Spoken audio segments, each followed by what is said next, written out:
you guys remember saying the Apostles' Creed growing up? Like I know, so I grew up Catholic and Methodist, and we said it every week because if you didn't, you were doing it wrong. But I don't remember. I mean, it felt that way, right? It was, this is how we do the things. So like, do you guys remember saying it? Because I do. Me, I did. I mean, I grew up Presbyterian as a young kid, and then my parents transitioned to Episcopal. So it was every week. You had to memorize it. I mean, it was all part of it, every Sunday morning. So I don't remember saying it. I actually texted my dad to ask. My parents are both pastors, and I went to his church more often when I was a kid, and he said that we did it sometimes, but it wasn't every week.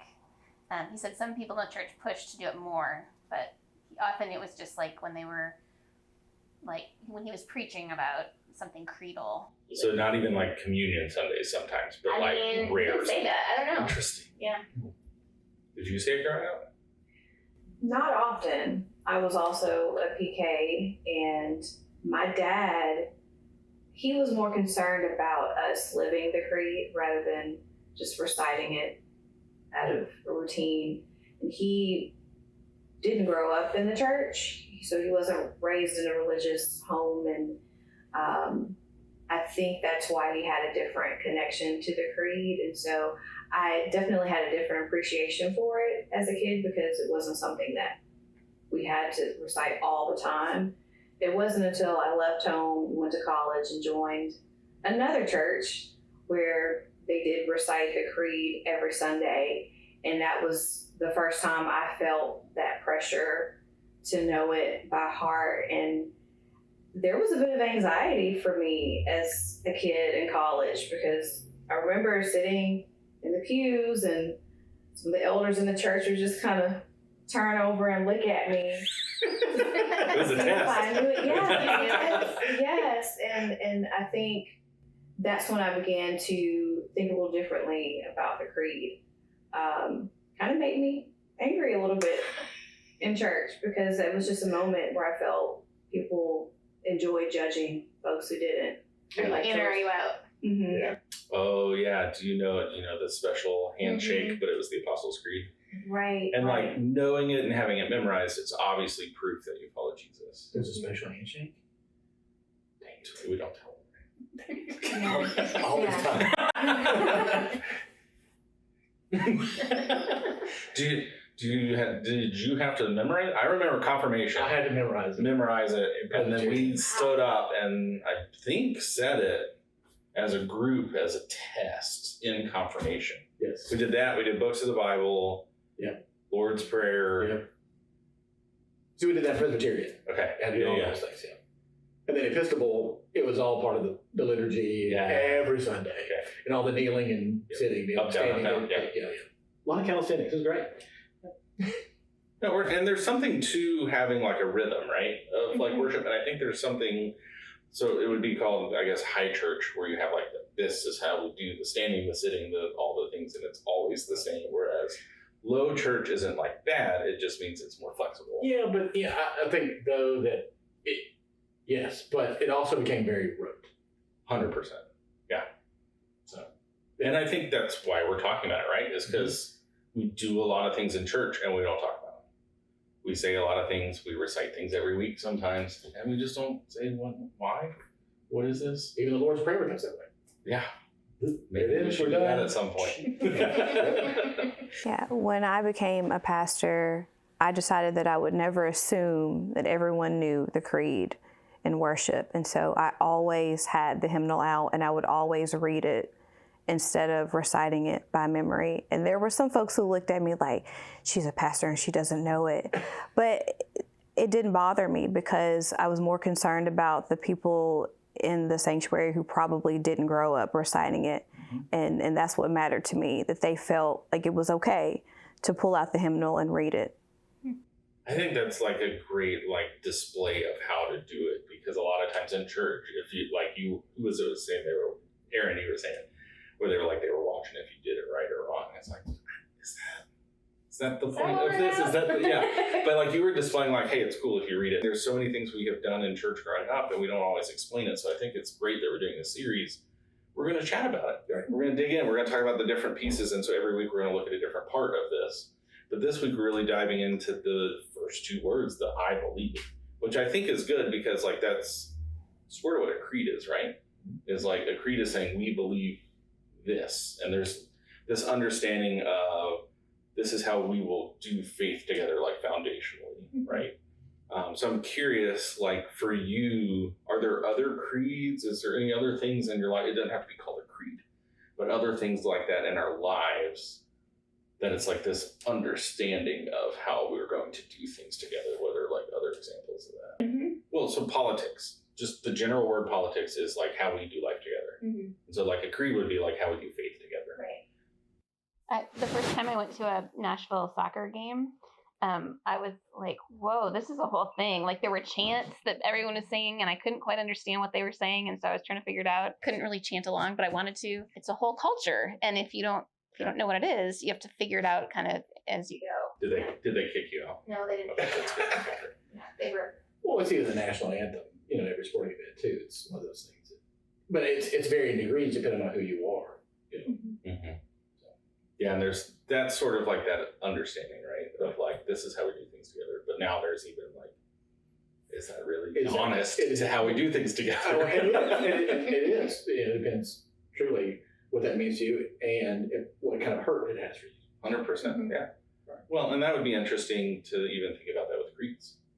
Like, are there things in the Apostles' Creed or just things we do as church that are causing harm that either we know and don't acknowledge or are trying to work on, or like there's lots of things, or have no idea that it's doing that. Right. Well, it's like, even when we get to the week talking about, the church, the Catholic Church piece, which we know is bigger than just the Catholic Church. It's not that. It's universal church. It's universal. Spoilers, we're not there yet. I know.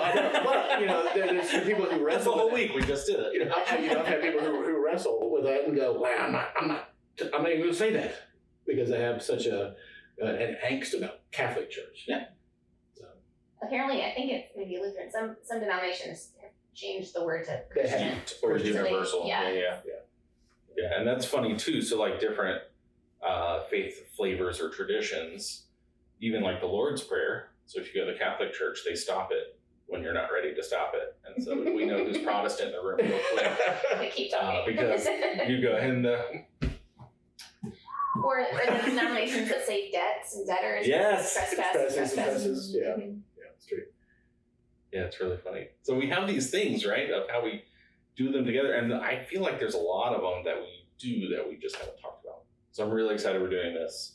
The I believe piece feels foundational to everything else, right? So what for you, when you say I believe, what does that like mean in this context? Well, I think personally for me, when, again, coming out of Presbyterian, Episcopal, and even now United Methodist, to me, I'm truly making a statement. It is. I'm literally like standing up and saying, these are the things, this is a mantra, this is something I truly take to heart, the things that I believe in my faith, in my journey. And I stand behind it, 100%. And I'm hoping that the community also stands behind that, saying with me as a community together, that we stand this together. It is what I believe, but I think there's something about saying it with the community too. It's not just, I don't sit in my closet and say it to myself by myself. I only ever say it in the context of worship in the community of faith, right? And so to me, there's something powerful about that. We're all kind of gathered together, and we may come from very different places and spaces and have different things going on in our lives, but it's something that kind of binds us together, that we're here as a part of this community. And I hope it doesn't become something like you're either in or you're out. Like if you don't know it or you can't say it or whatever, but the powerful nature of doing it in the midst of the worship. Yeah. That I believe phrase is more about relationship for me. Belief, I think it's head and heart, and that's the part that connects me to the creed. Like personally, I believe that God is seeking a relationship with each of us, and that belief is so important to that relationship because God needs us to be anchored in that. So I think that beginning part of that creed, it just starts off with the most important piece of it being anchored, Yeah. being anchored in that relationship. This starts here in the heart. I think too, going back to the community piece, I think it's also not just that local community that we're saying this with. I think this also is a global thing too. I mean, because it's not just our local community that's saying it, it is also worldwide, whether, what language it may be spoken in a different church somewhere else, that we're all saying this together, that we believe in this. To me, that's just powerful. I think that goes to that universal Catholic part that we're talking about later, is it's bigger than us. It is. But that's something I've always wondered, though, is like, why is it I believe? If we say it in context of worship pretty much exclusively, We should say we believe. why isn't it a we believe? Who wrote this? Who did this? time for a change. I am not proposing we change the Apostles' I'm staying at. It's something I've always been curious about. Yeah. Is it more powerful that each individual is saying I together than a we statement? I don't know. I think that kind of ties in with another conversation we had about how it's important for us to make God our choice and make Jesus our choice. And so before we can profess the creed as a community and discern what that means for us, we have to take out some time to decide for ourselves what it means to us. Sure. And what we think that, is going to require for us practically. So I think it starts with us saying, this is my faith.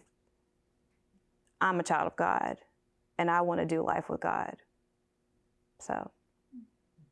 I like that because it like switches the I am personally in on this together, and then maybe that's why it's an I believe. Like I said, I'm not for rewriting it. I'm just gonna state that, but I think that's really interesting. Are there any other things that we say like I believe statements on the regular? Like you said, or similar things. You said doing the national anthem. Probably growing up, if you grew up in America, Pledge of Allegiance. What are some other things like that? It's funny. I had a debate with a professor in college. I was writing a paper, and she was a history professor, and I had done a lot of religious studies classes. And so a lot of when I would write a paper, I would say, I believe yada yada yada. And she called me on it, and she's like, you're not saying a statement of belief for this paper. You're saying what you think. You should say I think, not I believe. And so we kind of got into this little debate, and I was like, but I believe it. I'm saying it because I believe it. To me, belief sounded more powerful than I think. To me, thinking is like, it's in your head, okay, your brain, but I believe is sort of my whole being is behind this, not just my thoughts. That's really interesting because you weren't like saying this is right. You were saying I believe. Mm-hmm. And she was almost pushing back on that. Yeah. As if you were saying this is right. Yeah. Weird. It's a semantics thing, but it's a weird one because then she's saying I understand what you believe and don't believe. Yeah. But she doesn't agree with what you believe. That's what I hear. That's what I hear. She was disagreeing with what I was actually saying. She was disagreeing with the word I used to say it. So I don't know. It's interesting. Weird. I'd love to go back now and have that conversation with her again. Because I think at the time I was just like, I'm disagreeing with a professor. I don't know what to do with this. This was weird. That's weird. Because we have those kind of thoughts like, but this is truly who I believe. Because it's like you're saying, it's here. Mm-hmm. It's a heartfelt thing. That's a strong emotion. Much stronger than here. Yep. It's probably more primal. It is. Which means when it comes down to it, I believe will win out over I think. It's like a paper I wrote. Because, I went to Liberty Baptist for seminary, and I had to write a paper. I wrote a paper on women in ministry, and I believe women should be in ministry. It did not bode so well to my professor. I got a C-. Who did not believe. Because I cited all my resources, so they gave me a C- on it, so I still passed it.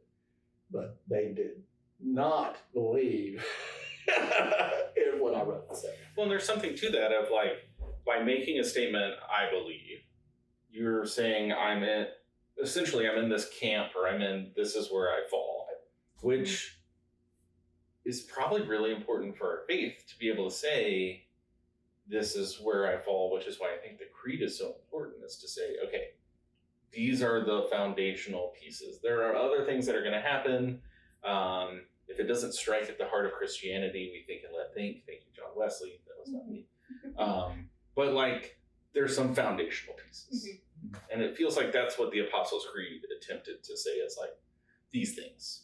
We're going to put a fence around these things, Yep. and we're not going to debate these things. Other stuff we can chat about, but this is sort of who we are in our essence, or something. Part of it. And so to come together and say, I believe together these things, that gives us a foundation, which should allow, should allow for us to have hard discussions, knowing these things are there. But it almost feels like that doesn't have space anymore, if that makes sense. Well, it's interesting. I think some of the historical work that's been done around who Jesus was as a human being, and what can we actually say about him historically, like from a historical perspective, not just what the Bible says. And so I think that has maybe called into question a lot of what's in that creed, actually. Born of a virgin, and all that stuff. And obviously, at some level, that has to be a statement of faith, right? It's not necessarily. It's a faith statement. It's not a historical statement. Or maybe it should be both. I don't know. You can edit that one out.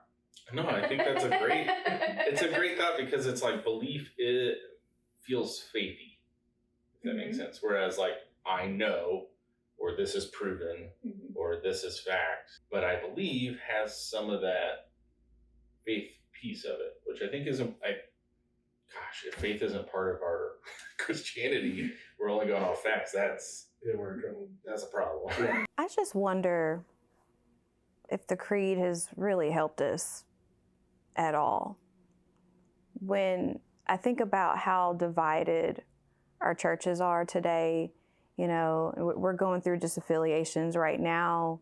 These are people who have been reciting the creed together for years and years and years, decades, their entire lives, but have still landed in different places, theologically, spiritually, biblically. And so I wonder, is it really helping us? Is it helping to unite us? Because we can recite that creed together and we can claim to believe the same thing, but then somehow disagree on other issues to the point where we think we need to just break up. So, I don't know. No, I think that's really good to like process. So if the creed, and we don't know, if the creed's intention was to say these are the foundationals, that if we're all in on this, that we're together, if it's not doing that, like what's changed? And is it that we're putting other things more foundational than the creed now? It's like, yeah, the creed, but this is more important. Who I vote for is more important than the creed. And depending on who you vote for, maybe we don't agree on the creed now all of a sudden. Or 1,000 other things on beliefs and systems. Who do we care for? Who does our faith call us to serve? I'll see it here, we got some pushback on a post about social justice, when the Bible clearly calls us to serve those who are hurting, who don't have a voice. And in fact, that's probably the theme of the entire Bible. And the pushback was, nope. They used different words. It was no. Colorful language. But that goes back to we have this creed that hopefully kind of sums up what Scripture is kind of saying. That's what kind of its goal was. And then how do we get that? That doesn't matter as much as other things now. So is it that the creed never really mattered that much, or it's lost its mattering, or is it that we've subverted it with other things? What do you guys? I think that. That's I think it. I think our oh man, our country right now is so polarized, and all of a sudden, what I believe politically takes almost more of my energy than what I believe in my faith. So I'm going to argue about. Yeah, we've taken the creed and we've decided to add an asterisk and put, can I add Christian nationalism in there as one of the things? Yeah, so then when you do that, then the thing we thought would hold us together doesn't. Right. And that's kind of what you're saying. That's what we're seeing now. Yeah, because we were talking earlier. I think what the creed does is to reflect Scripture and what Scripture stands for. For example, I was reading on it yesterday, and Pastor Matt Chandler, he talked about, he gave this great analogy. He said, it's like the old days when you used to get a tan, you would take those reflective mirrors and you'd sit on the beach and the sun would reflect off the mirror and hit you and tan your face and stuff. He said, that's the intent. He said, it's not the mirror sort of acts to reflect Scripture onto you is what the creed is for. So the creed is to reflect Scripture onto us is what it's meant to do. So points everything in Scripture. Everything in Scripture. And I think it is at some level a basis for ecumenical dialogue, right? So like we say the creed, the Catholics say the creed, the Presbyterians say the creed, the Episcopalians say the creed. So it's a place to begin that conversation, I guess. And I don't think anybody has any illusions of we're all going to be one happy denominational family. I think Catholics are going to do their thing, and we're going to continue to do our thing, and that's great. But at least there's some commonality there, conversation and some relationship, perhaps. Yeah, I just think the Western Church is so institutionalized to the point where the concept of reciting the creed is an institutional concept. Mm-hmm. And I'm afraid we've never truly lived the creed because we've been stuck in this institution and we've been stuck in these practices that don't mean a whole lot to us at the end of the day. Something about the structure, I think, is comforting to people. People like order, but I don't know, I think there's something forceful about requiring the creed or reciting the creed constantly. I don't know, there's just not, when I think about the creed, I don't think freedom. Mm. I just think institutional, shoved down my throat kind of theology. I know that sounds terrible, but. So I'm curious, in the churches where you said it every week, did you ever deviate from that particular creed? Like, were there other, because if you look in the back of the United Methodist Hymnal, there are a whole bunch of statements of faith. We did. And so the Nicene Creed, the Korean. Statement of Faith, the Statement of Faith of the United Church of Canada. I mean, there's a whole bunch of them back there. And so I wonder if it would feel more freeing if they were rotated. Probably. But yeah, that didn't happen. That was not a thing. That was just unheard of. You did not recite any other creed or affirmation. It had to be that one Apostles' Creed. But now that I'm thinking back at my experience with that church, it wasn't just the practice of reciting the creed by memory. It was all the other things too, like worship had to end at 12 p.m. And if it did not, they got a little testy with the preacher. And I remember folks like pointing to their watches and, getting real fidgety at 12:01. Like it was really like you could feel that tension in the sanctuary when the preacher was still going at noon. Wow. So yeah, I think that the creed is just a part of that culture, that rigid, staunch culture. Yeah, and there's something that happens when it becomes so rigid that you miss the faith piece. Mm-hmm. Yeah. And I think that's like that high church part I think you were talking about, of just feeling rote, like you're doing the motions, but it doesn't matter. Yeah. when we don't sit down and talk about why we're doing what we're doing, which we rarely do in worship, a lot of it just becomes motions. And what Aaron's saying is it has to be heart, and which obviously, yes. But so rarely do I see someone touched saying the Apostles' Creed.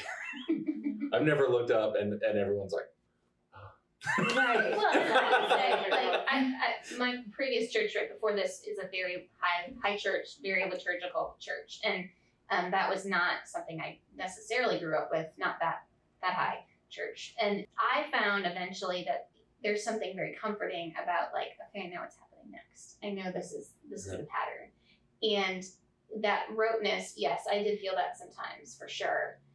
And then there were other times when I didn't have the emotional capacity to like really think about what I just needed to have something comforting.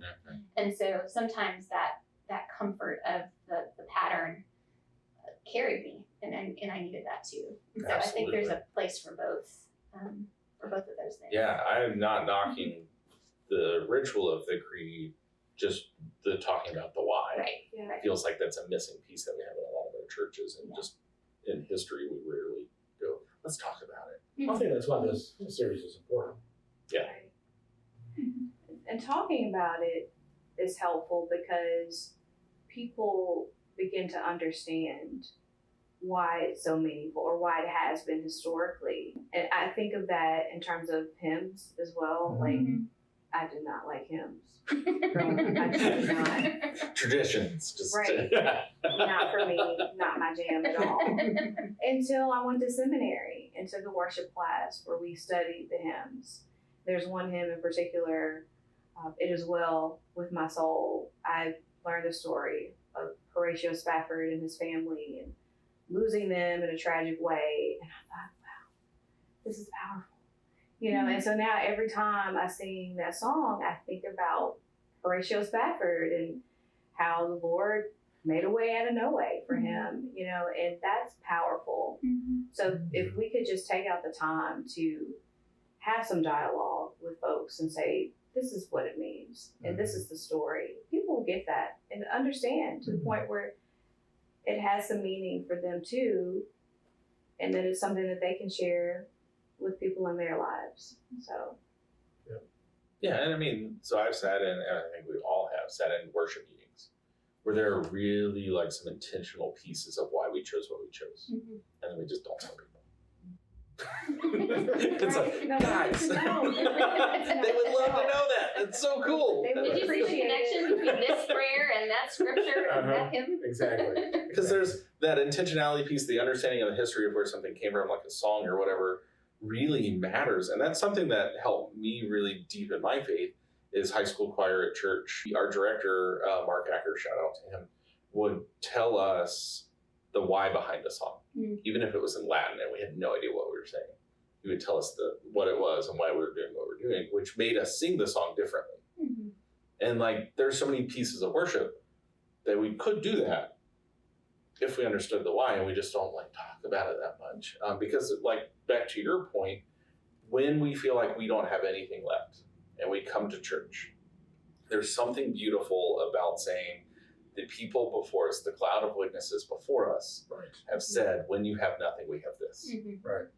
That's amazing. And so like, to be able to do that is perfect.